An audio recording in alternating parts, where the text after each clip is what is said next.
Hello，早晨姐姐。早晨，係啊，你叫咩名啊？我叫Dianrani Chandrasari。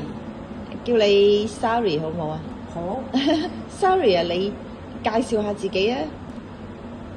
你幾多歲？大家先生你好，我叫Dianrani Chandrasari，我今年42歲。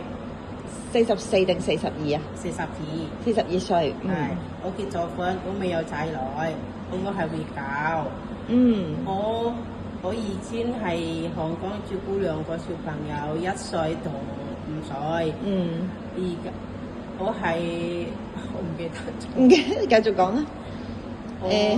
唔緊要，我問你啊。你平時之前有冇湊小朋友返學放學啊？有2個。咁你係咪自己識得去街市買餸㗎啦？係。你喺香港好多年啦，嗬？10年。10年。係。咁你識煮啲乜嘢啊？你覺得好好味嘅？中意炒菜，整菜蛋咁咯，番茄炒蛋。煎蝦啊嗰啲。煎蝦係啊。蒸排骨啦咁。即係如果你去街市，你應該識聽㗎啦，所有都脆肉瓜嗰啲知唔知係咩啊？都知啊。唐生菜知唔知啊？我知。油麥菜識唔識啊？我識。都識。好，咁你煲湯咧？煲咩啊？煲雞豬肉湯咯，咁煲。你煲過啲咩湯啊？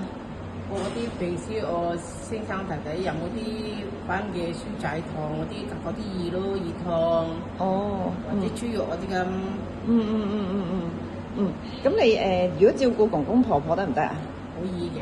都可以。小朋友都可以。可以。你驚唔驚貓同埋狗啊？唔驚。貓狗都可以。係。好啊，好啊，唔該姐姐。好。唔該晒。拜拜。再見啦，弟弟先生。拜拜。